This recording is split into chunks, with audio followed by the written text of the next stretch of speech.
I'd like to call this study session to order at 5:30 on July 8th, 2019. Before we get to the business at hand with the city manager, you have before you the agenda for tonight's public session. Are there any changes to the agenda that anyone would like to discuss? Hearing none, let's turn it over to Mr. Rose and move forward. Thank you, Mayor. Mayor and Council, tonight we're going to do a presentation on primarily the terms of the agreement that's being proposed for the termination of our agreement with the people for U-City People for Dogs. Back in 2018, I was approached by a representative of the U-City People for Dogs who requested if the city would be interested in absorbing that operation. And the reason for it was explained, as it was explained to me, was that they no longer were getting the number of volunteers that were needed in order to be effective in managing the dog park. And so I asked him to delay that for a couple of months until I was able to bring on board our Parks, Recreation, and Forestry Director so that we could do our due diligence to determine what the impacts would be. And so I will turn things over to Darren Dunkel to highlight for you what's included in the proposed agreement. Mr. Dunkel? Thank you, Mr. Rose. Mayor, members of council. Whoops. The Dog Play Area Improvement Maintenance Agreement, it was created back in 2002 with U-City People for Dogs Incorporated, which is a 501c3 nonprofit corporation. And as part of the agreement, the city would designate some property that we had on Vernon near Pennsylvania to be a dog play area. And also as part of that agreement that the city would cut the grass and remove refuse. All other maintenance would be done by the organization. Also as part of that, the city would collect all the license fees for each dog is for the membership. The current fees right now are $40 per resident dog, $60 for non-resident. There are discounts if you have multiple dogs.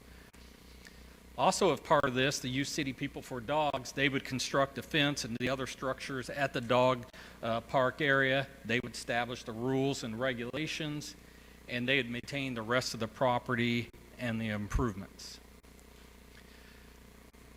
Looking to terminate the original agreement, the city would take over the responsibility of operating the dog park. We would continue to collect all the fees, which we have been doing. However, we would keep those fees. We would also establish a dog park as a city park by ordinance. Right now, the property is not designated as a city park. It is just city property. So what we're asking is by ordinance is to make that a city park.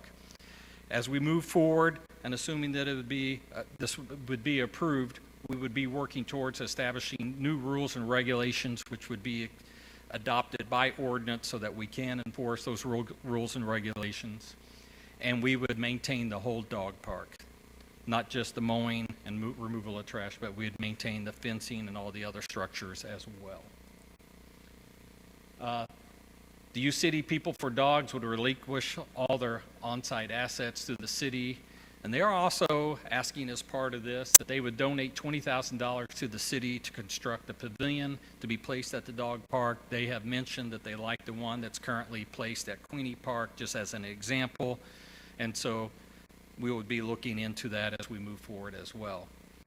The U-City People for Dogs, they would still like to be involved to a certain degree, but more just on a volunteer role basis to help us. If we run programs, we run the doggy dip at the pool, and there could be some other programs that they can assist in as well as we move forward.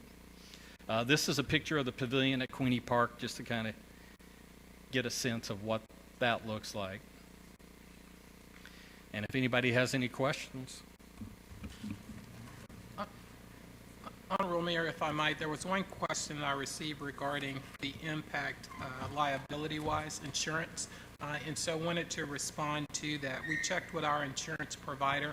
There would be no additional cost for insurance. There is one fence out there that if we wanted to insure, it may be a de minimis cost, but outside of that, there would be no other expenditures. Okay. Thank you. Mr. Kusick.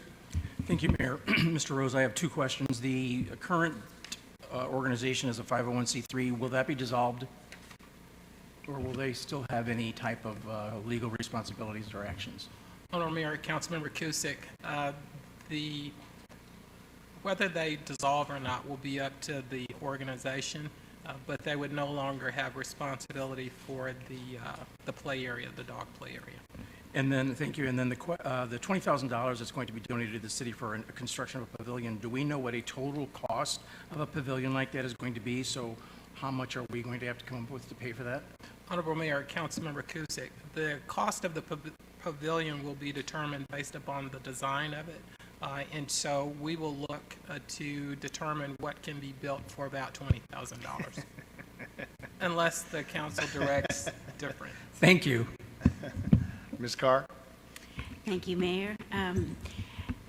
Mr. Rose, I have received a couple of emails, and several of us have, concerning a problem with rules and enforcement of rules.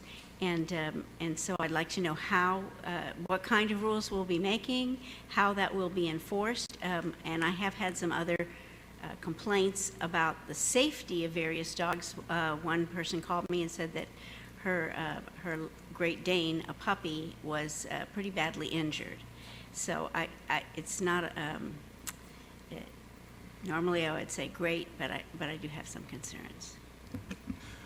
Honorable Mayor, Mayor Pro Tem, up under normal circumstances, most dog parks operate on a self-policing basis. You typically let all of because it's not new people that are coming, typically it's the same people bringing their pets to the dog park over and over. And my experience with it is they normally do a good job with policing themselves.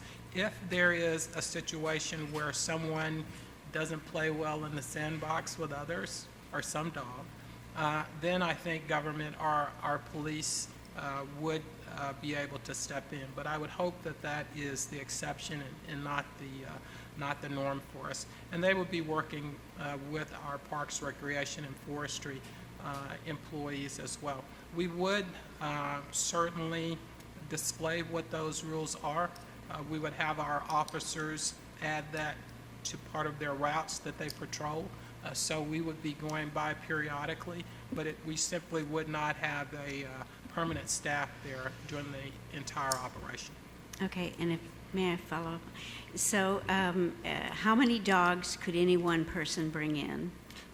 Honorable Mayor, Mayor Pro Tem, that will be decided based upon what staff's analysis is as far as how many dogs we believe that park could accommodate. But we will work with your advisory board, the Parks Commission, to develop rules for the dog park if it's approved. If I understand correctly, each owner can only have up to 3 dogs, is that correct, or two dogs? I'm not sure what the rule is currently. I believe it's 3, though. I think that the current rule is 3 dogs per person. Okay, 3 dogs. So, pardon? 3 No, dogs. the lady, she's having a hard time hearing behind you. Okay, I'll try to. 3 dogs is the limit. 3 dogs. Okay, so as you probably know, the discussion this afternoon was about dog sitters bringing in multiple dogs, more than 3, and some of those dogs not being members of the dog park. So how do we handle those kinds of things? Honorable Mayor, Mayor Pro Tem, I think that we will make some decision, or you actually as the council, long-term, based upon how many dogs can that facility accommodate, and how many dogs can you reasonably manage while you're at that facility. I think that's the issue. It's not the number of dogs, but the fact that it would seem more difficult to closely monitor 6 dogs than it is to monitor 3 dogs. But I don't specifically know what those rules will end up being. Our intention is to work through the Parks Commission, have those issues vetted, because giving an opportunity for both sides to present. Maybe some people believe that they can effectively monitor 6 dogs, but have that issue debated and then bring it to the mayor and council with a final recommendation. Thank you very much. Mr. Clay? Thank you, Mayor Crow. Thank you for the presentation. Just a few questions. So, and forgive me if this was addressed. I apologize for being tardy prior to me joining the meeting. So currently, the dog park, dog play area is a membership organization, correct? So would that continue if it became a U-City park?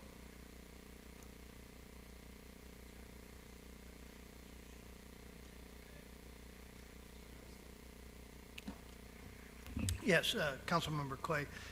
Currently, anybody may visit the dog park if the dog has a tag on it for the dog park, and that may be purchased from our Department of Finance. So it's technically, you don't have to be a member of People for Dogs. You just need to have a dog tag purchased from the But Finance Department. there is a fee associated with it, so how does that jive with, if not the letter, the spirit of parks? I mean, anybody can go to Fogarty Park, you know, you don't need any sort, and we realize that you're bringing in animals, but speak to that a little bit, if you Well, would. but this is more analogous to the golf course or to Centennial Commons or the swimming pool, where people do pay a fee to utilize those services. Okay. So to me, and really, my whole thing here is, unless I'm missing it, we're only stepping in because the dog park folks need us to step in.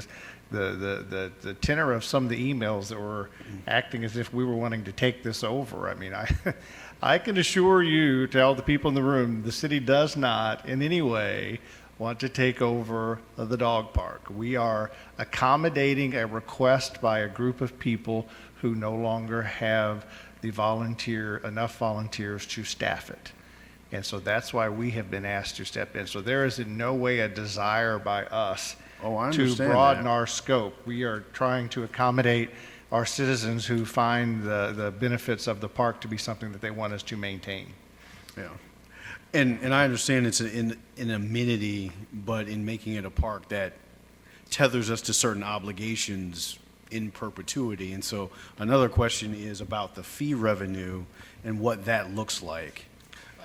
Honorable Mayor, Councilmember Clay, in initially absorbing it, we are keeping the rules consistent with what was in place as well as the fees. I think long-term, you as a council will make a policy decision on whether you believe a fee is needed for that. I think we'll have better experience in what the maintenance for that facility will be long-term, and be in a better position to tell you, or at least recommend, whether we believe a fee is appropriate or not. But initially, we were presenting it just to give us a sense of, this is how it has operated in the past, this is what we would recommend for initially absorbing it, and then make some decisions about rules and fees once we've taken it over. Because that will need to be discussed and vetted through the Parks Commission as well. With respect to the transition, there is an ordinance in place which establishes this area as a dog play area. That ordinance Right. will continue in effect.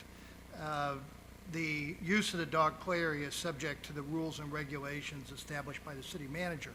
Those rules were established back in October of 2012.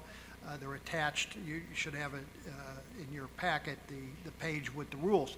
Those rules will continue until the city manager establishes new rules, or the Park Commission recommends and the council approves new rules. So we'll continue just as we've been operating. The only difference is the city will be responsible for the operation, we'll be collecting the money, but everything else should be seamless as far as the transition. We will have, we've talked to the People for Dogs president, and we plan to have a transition meeting in the very near future to talk about what records they may have and operational issues so that, again, the transition will be very smooth.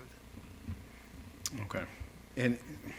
And this went through I understand this went through the Parks Commission, and as we continue to revisit this, continue to go through the Parks Commission through our regular processes. That's correct? That is correct. We'll continue to work through the Park Commission because that's the body that you have as an advisory for all of your parks, and this would simply become one of those. Thank you. My question is, just in a general term, how many paying members or how many paying licenses are there out there?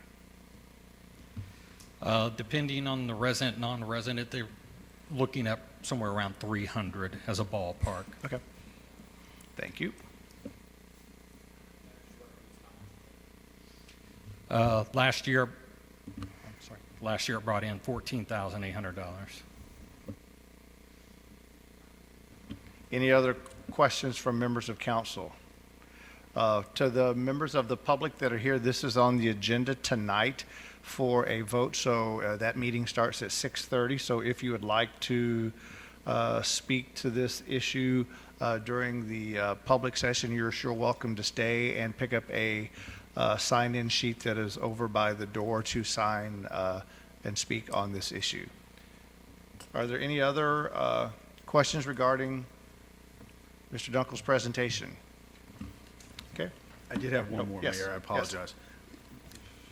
Just as a process point, so if this should become a park, can that process be undone at any point? Or if it becomes a park, is it,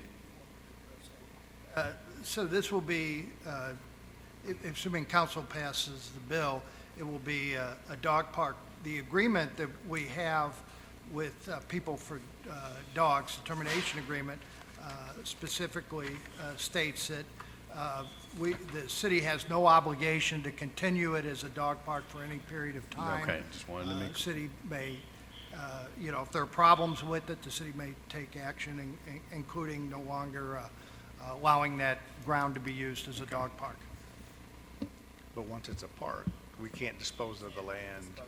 Correct. It'd be I'm used for sorry, a park for. Once it becomes a park, we can't dispose of it in any other way due to a, Without a vote of the people. Correct. The question as to whether or not we're already at that point, though. correct, absolutely. You know, Yeah. well, so to Mayor Crow's point, it could cease its function as a dog park. Correct. But still remains park land. right. Yeah. Okay. We have on the agenda a closed session at the end of the open. Can we go ahead and go into close now? Yeah, if you'd Okay. like. Hearing no other business to come before, could we have a motion to go into closed session according to Missouri Revised Statute 610.021, legal actions, causes of action of governmental body? Is there a motion? Motion by Mr. Hales. Is there a second? Seconded by Mr. McMahon. Is there any discussion? Roll call. Madam Clerk? Councilmember Carr, Aye. Councilmember McMahon, Aye. Councilmember Hales, Aye. Councilmember Kusick, Councilmember Clay, Aye. Mayor Crow. Aye. Thank you very much. We'll be back up prior to 6:30.